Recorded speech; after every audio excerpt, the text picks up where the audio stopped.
Mineralization Bill. Good morning, everyone, and thank you to CarbFix for hosting this summit. It's quite the treat to be in Iceland. This is my first trip here, and it's really nice to see all the research activity and commercial activity in this space. Last year, my colleague and our office director, Sarah Forbes, spoke, and so this year I'd like to give you an update on where we're at in terms of our carbon management strategy, and I'll define that in a bit, recognizing the previous talk on kind of the importance of terminology, and then talk through, kind of do a deep dive on some of our efforts around mineralization and how we're looking at new funding mechanisms and opportunities to further stimulate the space.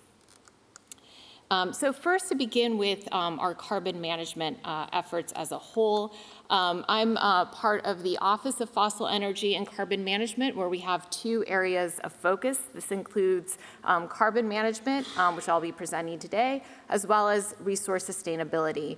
And within the Office of Carbon Management, we have a budget roughly annually of $450 million, plus or minus. This depends on the appropriations we receive from Congress. This is our what we refer to as our base funding, and then on top of that, over the last 2 years, we've received a sizable injection in the form of the Inflation Reduction Act and the Bipartisan Infrastructure Bill. But our base funding really covers what we refer to as technology readiness levels 3 to 5 in grant funding. So here we're looking at engineering studies, benchtop research, small pilots and demonstrations that can then feed into these larger scale deployments that we're funding through the Bipartisan Infrastructure Bill, or bill. So to begin, when we refer to carbon management, we look at it from the perspective that all scenarios in the U.S. Long-term climate strategy show the need for these technologies, and this includes both point source capture, which is especially critical, not just for the power sector, but for what we refer to the hard to decarbonize industrial sector. So cement and steel, at least in the near term, as new approaches are still being scaled, it's especially critical to look at point source methods as well. In addition to that, atmospheric CO2 removal, or what I'll refer to as carbon dioxide removal, or CDR. And this suite of technologies is especially important both in terms of dealing with the hardest to decarbonize sectors of aviation and agriculture, as well as dealing with all of our legacy emissions and everything that's already in the atmosphere that we have to get rid of to get to net zero. What the exact amount is really varies, but we know we need to get a lot of that out of the air as well. The other kind of thing to note too is, and this has been brought up, right, it's not just about removing the CO2, but what do you do with the CO2 later, so the storage itself. And then also, as we start to bring more and more low carbon energy, primary energy generation online, connecting to those sources as we power our carbon management technologies. So when I refer to carbon management, I mentioned point source removal as well as atmospheric removal. Our office is organized programmatically around these large key efforts. Any CO2 that gets removed and captured needs to be transported in some form and then either converted into a value add product or stored permanently in geologic form. So the key messages here are that we know that carbon management works, we have the data, and that it's essential for meeting our climate goals. Sarah spoke last year about the U.S. efforts in providing the runway to the private sector through policy advances to create that commercial liftoff, which is really critical for us to deploy and really see reap the fruits of our labor, if you will. In addition to that, we need policy, private investment, and international collaboration, all of which are topics for the next 2 days to unlock its full potential. And I'll discuss some of our newer efforts, particularly around this space. And so as we look at capture applications, we find that a number of them are already low cost, particularly the high concentration point source methods. So the department put out a report called the Commercial Liftoff Report last year, looking at what is necessary to getting carbon management technologies to commercial liftoff. And here we kind of see a breakdown of the costs. And the key takeaway here is that we cannot rely on, at least in the US, the 45Q tax credit alone. So 45Q is set at $85 per ton for point source methods, $185 per ton for direct air capture. And so these lower purity technologies, especially the ones that that are not covered under 45Q because they're not within the direct air capture definition, are still going to need more effort, more development and innovation. And that's, something that is really kind of driving these newer efforts that I'll speak to. So the Office of Fossil Energy and Carbon Management, or FECM, sits within the Department of Energy, and we work very closely with our sister offices as well as with the interagency with other U.S. government agencies. We look at kind of the applied research efforts. We work then with Office of Science and our national labs that are doing more of the fundamental basic research and discovery. ARPA-E is focused on the really high risk, high reward type efforts that could then feed into our programs. And you'll be hearing, I believe, over the course of the next 2 days from some of our awardees that are conducting projects both with DOE and outside of DOE in this space and getting more into the technical weeds. And then those commercial demonstrations that we partner with through the bipartisan infrastructure bill come out of the Office of Clean Energy Demonstration, or OSED. And then as we look to larger scale projects, the financing, the policy initiatives, we have offices that are specifically focused on that. And I've included throughout the presentation QR codes of these reports and these sources, because I know there's a lot to cover in a short amount of time, and I'm the one holding you from the coffee break. So, please feel free to look up these reports and dig into them more if you haven't already. They're really great references. As I mentioned, we've got 45Q tax credits through the Inflation Reduction Act. These are, providing, the expected project impacts towards higher concentration point sources and scaling those to hundreds of megatons per year by 2030, near pipelines and or storage. I'll be talking more about our efforts around the pilot and demonstration funding opportunities for lower concentration point sources. And then finally, we think about the supply, we also have to think about the demand, and that comes in the form of both carbon credits as well as actual procurement of carbon products. And these are really kind of necessary as this new industry and these new markets get stood up. So we are really kind of looking at what we can do on the carbon credits side and new opportunities there. I won't have a chance to cover in this presentation, but I also wanted to put in a plug for how we're looking at the procurement of carbon products and goods themselves through Buy Clean. We have provisions there that are looking at it from the federal level, but we're also seeing increased action at the local level in terms of setting requirements around how much carbon reduction as well as carbon storage in goods that are purchased both by the government and the private sector.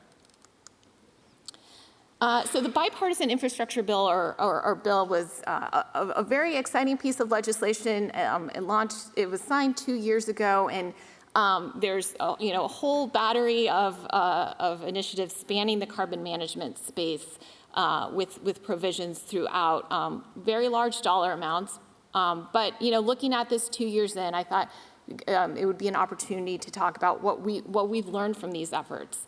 And the first is really that all of the projects that we support go through a tremendous amount of technical and financial due diligence, from the scoping of the funding opportunity to the merit review and selection process of who is, which entities and groups are going to get those awards, all the way to the execution and management. And with bill funding, we're talking about significantly larger dollar amounts and doing kind of first-of-a-kind demonstrations and pilots. And so that has required even more due diligence, and that takes a lot of time and effort, and people have been working very hard on that over the last 2 years.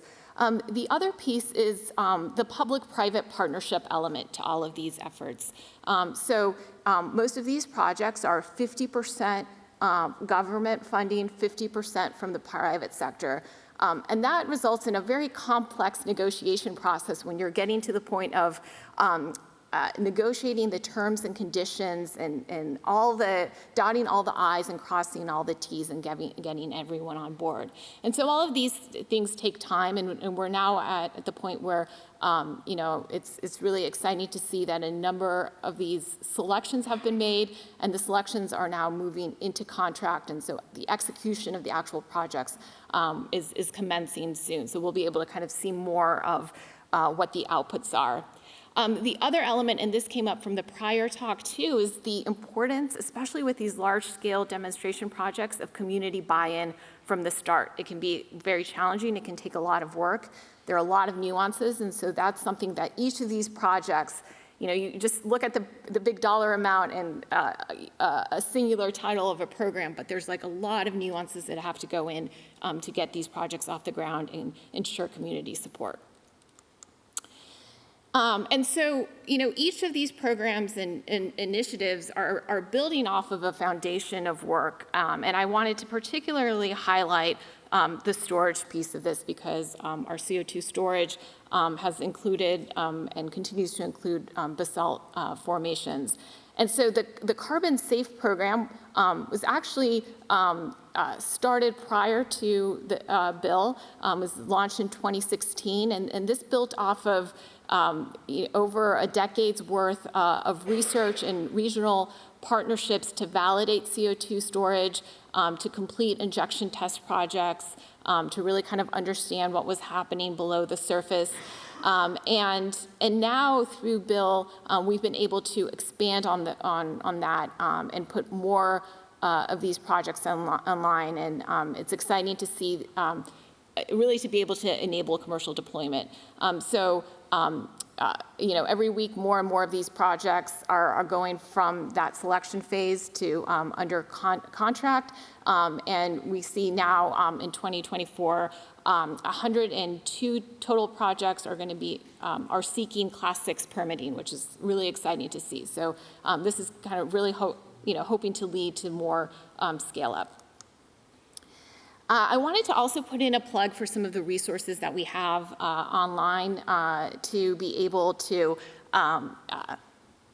really help the community and the kind of network of entities partner together. So we have in beta form right now the Connect integrated mapping tool.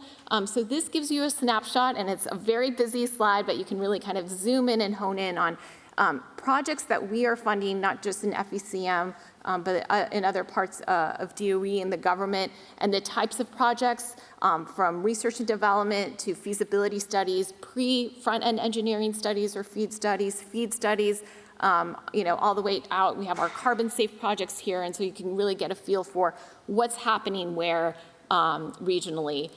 And in addition to that, we have the Carbon Matchmaker tool, and this gives you kind of a snapshot. You can filter, as you see by these different filters, of activity happening in terms of CO2 supply and demand maps for current and planned projects. So really actually assisting entities to be able to potentially team together to support projects, both in terms of future DOE funding, but also private sector efforts as well.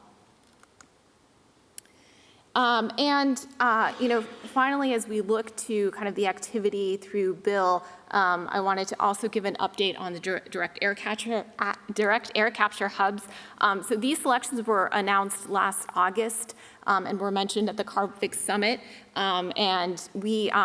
These consisted of about a third of the overall funding dedicated to direct air capture hubs. And there were three technical areas of interest. So technical area of interest one is really the feasibility phase. So these are conceptual and pre-feed studies that are site and DAC test specific. As of now we are at the point where 12 of the 14 of those projects that were selected are now under contract, so they're beginning their execution. Technical area interest 2, which is in the green, these are in the design phase. So these are feed studies and looking for Class 6 permitting. And then finally, there are the technical assistance 3, the build phase. So these are detailed designs, NEPA, construction and operation, kind of the large scale efforts. One of these is now under contract, so that's really exciting to see. And I believe we have a number of entities and performers that are parts of these projects in different ways. And so kind of building off of that, now recognizing the need for mid-scale commercial DAC demonstration facilities, so really bridging the gap between the smaller scale early stage DAC development projects that we support and the hubs. OSED, the Office of Clean Energy Demonstrations, put out an RFI in the spring to kind of solicit what that might look like, what are the challenges and opportunities, and is there a need for funding really demonstrating at that mid-scale, so 5,000 to 25,000 tons per year. Please stay tuned for potential announcements there as well. That's exciting to see. And finally, direct air capture and all of the carbon dioxide removal strategies that we fund are in support of the carbon negative shot. This is really a target of getting to $100 per ton by 2032, pathway agnostic at the gigaton scale, inclusive of measurement, reporting, and verification. And I don't need to tell this audience how important that last piece is.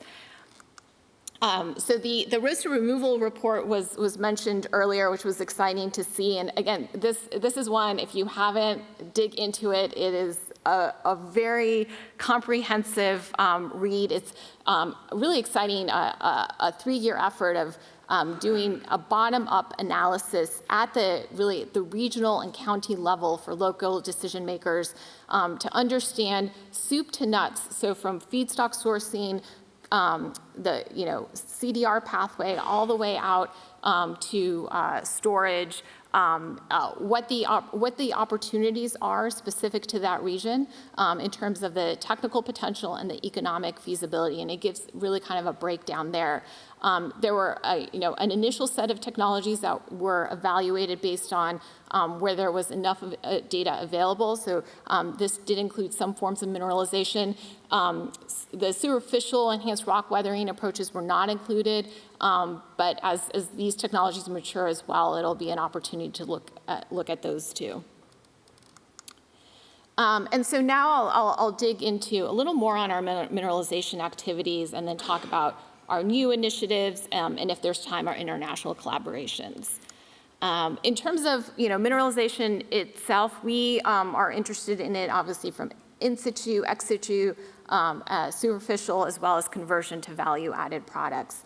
And the National Academies just put out a report that was co-sponsored by FECM on carbon utilization and the markets necessary for those. And I wanted to specifically call out what was the recommendations around mineralization, because it really aligns with how we're thinking about the opportunity space across the board. And that includes, really the need to evaluate and expand the mapping of the alkaline resources themselves, getting, more and better data there, as well as the multimodal optimization, really looking at kind of the feedstocks, the reactant minerals, all the way to where the mineral is placed or how it's used, and kind of optimizing those supply chains can get really complicated as we scale and grow this industry.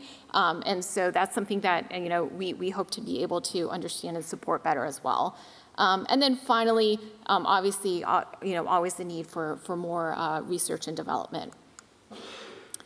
In terms of, as I mentioned, the basalt formations and the subsurface, I mentioned the Carbon Safe program, which builds off of this legacy of 20 years of research at the department, and an expansion of that through Bill with more and more storage projects. We're now looking at how can we support through additional initiatives safe, large-scale, and efficient deployment of storage, building off of Carbon Safe. And so the two new initiatives being developed include, at the bottom, Carbon Store. So here we're considering, what's necessary in terms of providing field laboratories to be able to test and compare different technologies that could be useful to and inform the next generation of Carbon Safe projects. And then, building off of all of that, at the very top comes Carbon Base. So now, you have multiple projects happening within a single basin. How do we better understand kind of how do we develop the frameworks to understand the interactions between those projects within a given site? What's the data collection and tools that we need to be able to inform decision makers in the process and lead to additional Carbon Safe projects as well. And so on the Carbon Base side, this was the most recent RFI, or request for information, that we put out. So this is not a funding opportunity, but a request for information from the experts to better understand and scope potential funding opportunities in the future. We received 25 responses for Carbon Base that highlighted a lot of the issues that come up in terms of effective management of pressure interferences, concerns about overlapping areas of review or lack of data sharing that might be needed, poor space ownership and acquisition, the effective monitoring of pressure and induced seismicity, which is going to be really important, and competition within basins for resource utilization. So these were some of the issues that came up that need to be investigated further. And there was also a workshop as a follow-up to this, co-hosted with the Department of Interior and the U.S. Geologic Survey, and there should be a report forthcoming. So I encourage you to look at that as well if you're interested in being able to inform the potential carbon-based efforts. So that was kind of looking at the basin scale storage. This is a really messy map and something that normally in a presentation one wouldn't show, and we're not going to spend the rest of my time going through every single block. But the intent is to give you a snapshot of the current activity we have in the mineralization space. And these different colors correspond to different funding mechanisms that we've used. I'm going to focus on two takeaways, and you can always go back to our carbon management tool online and actually look at the projects. The first, and this is re-emphasizing the earlier points, that most work a lot of work has happened at the bench and small field trial scale, and we see, and we've learned through CarbFix and others, the importance of medium to large scale field trials, how crucial they are to advancing the field even further. And so that's really kind of where we want these projects to go. The other is that each of these projects, given how messy this map is, it's by design because they each have unique merits. They're each looking at their regional specific opportunities and understanding the geology and the necessary tools that are needed as they conduct these medium to large scale field trials. And so that's kind of the takeaway there, and I won't show you any messy graphics like this after. But I do want to highlight one, and most of these projects have been in situ, ex situ. This is really our first in the superficial side. This is out in California. It's the King City asbestos mine, and it's a serpentine rock-hosted former asbestos mine.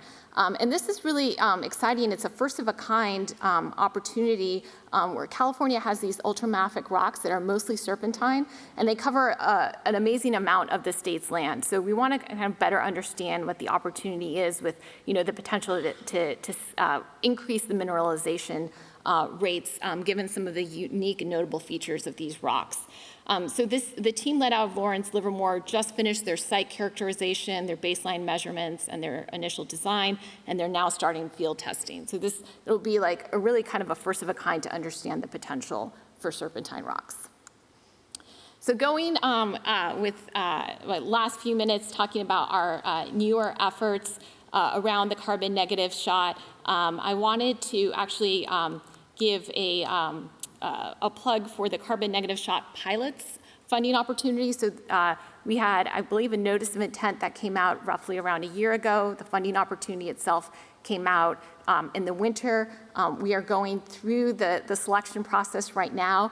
And this is focused on pilot scale testing. So complementing our DAC efforts, here we're looking at 3 areas of interest. The first is biomass carbon removal. The second is mineralization, specifically ex situ and superficial at the 1,000-ton or more annually of CO2 removal. And then finally, multi-pathway CDR test bed facilities. We also recently opened at the National Energy Technology Lab, or NETL, a DAC test center. In order to really, again, a one-of-a-kind facility to facilitate the rapid scale-up of new novel materials to support really kind of harmonized testing and a gold standard in terms of validation and to speed the rate of scaling newer, more novel methodologies of direct air capture for industry, for academics, as they think about transitioning into larger scale projects. And then finally, again, we talked a lot about supply, but thinking about demand, we recently launched, this is the first government program really supporting the CDR market itself through the procurement of carbon removal credits. And the CDR purchase pilot prize is now, we just announced the semifinalists. It's in phase 2. One of the areas of interest is in enhanced mineralization. So here we're looking at, the purchase and the kind of confirmation of technically robust and validated commercial scale CDR purchases. And you can see here the 24 credit suppliers that were announced through the semi-finalists. Many of them already sell credits commercially. So this really kind of to support that technically robust market as it grows from the government side, and stay tuned more on that. And then what's really exciting is then how do we bring in the private sector? So we also announced the voluntary CDR purchase challenge. So this is providing recognition to the private sector for the purchase on their end of durable, high quality carbon credits. And if you would like to be a part of that, learn more, we'll be launching later in 2024. Stay tuned. Again, QR code can show you how to pre-enroll. These are part of a larger effort around prizes. This is a newer mechanism for us to stimulate competition in a slightly different format than we do through our traditional funding opportunities in the form of grants, where performers are given funds over the course of a performance period to conduct a certain amount of work. Here we give small buckets of money and kind of down select throughout with a final big challenge or target for the participants to address. And our most recent one is the Commercial DAC Pilot Prize.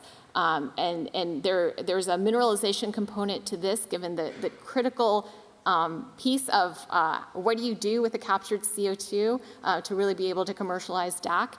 So applications for this are due in February 2025, and this builds off of a number of prior prizes we've had.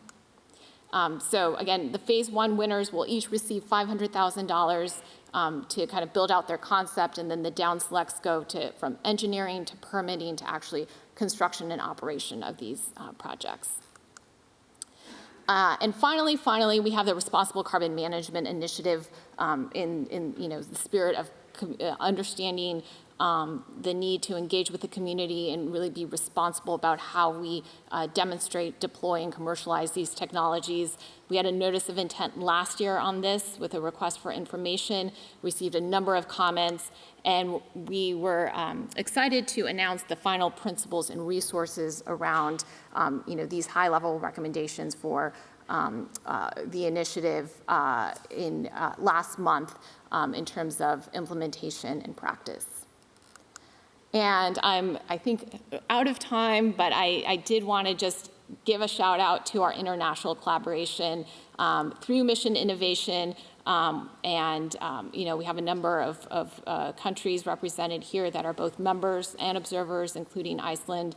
Really exciting to see us all interested in demonstrating and piloting these technologies at a global scale. This includes the CDR Launchpad, the CDR Mapping Initiative, as well as a new student competition that is happening right now for measurement, reporting, and verification. So really excited to see that as well. Also an entire track on enhanced mineralization. And then finally, the Carbon Management Challenge itself. So to engage further with us, please go to our website. We have an annual meeting where we highlight all the projects that we're funding and have side sessions talking about new efforts that we might be scoping. And we really like to have stakeholder involvement there, not just existing performers, but the private sector and other researchers who can be helpful and provide insights and learn more about what we're doing. And with that, I'd like to thank you, and looking forward to connecting with you all the rest of the summit.